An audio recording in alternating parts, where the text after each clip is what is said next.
Hello, I'm Charlie James with FocalPoint Business Growth and Value Advisory. Almost every business owner and leader that I talk to struggles with how to get the most out of their employees.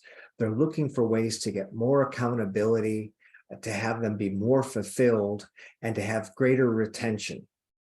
And they want people thinking in terms of how to absolutely delight customers.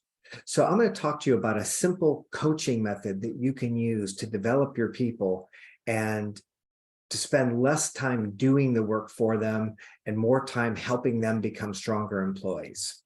It's called navigational conversations. So when an employee comes to you with a problem, it's very important that you ask them clarifying questions about the nature of the problem and why it matters.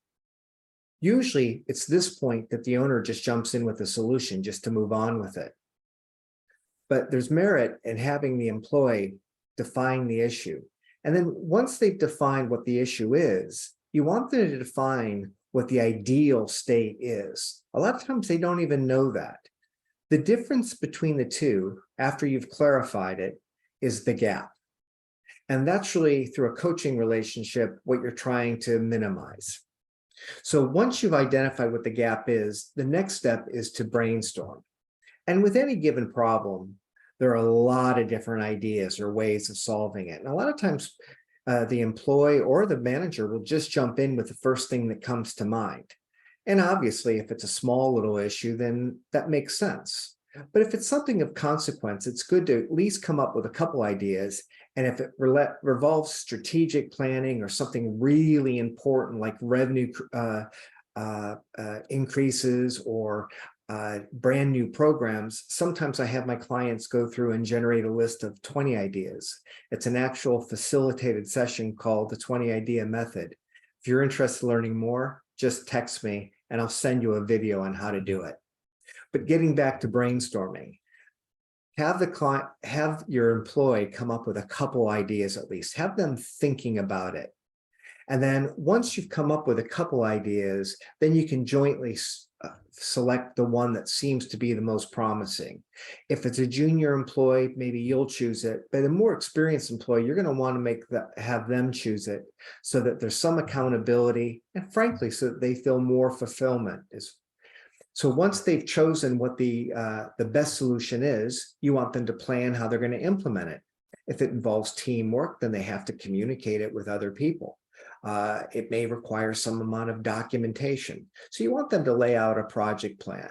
And the better that they get at laying out projects and planning them, the higher value employees they are, and the more they're taking a step towards being your next manager.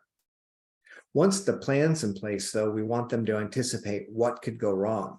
That's probably why they're coming to you, is you're probably good at that, poking holes in ideas. And that's still something you can do, but let them do it first. And then you might, if they're really missing something, then you might go ahead and add in some commentary on that.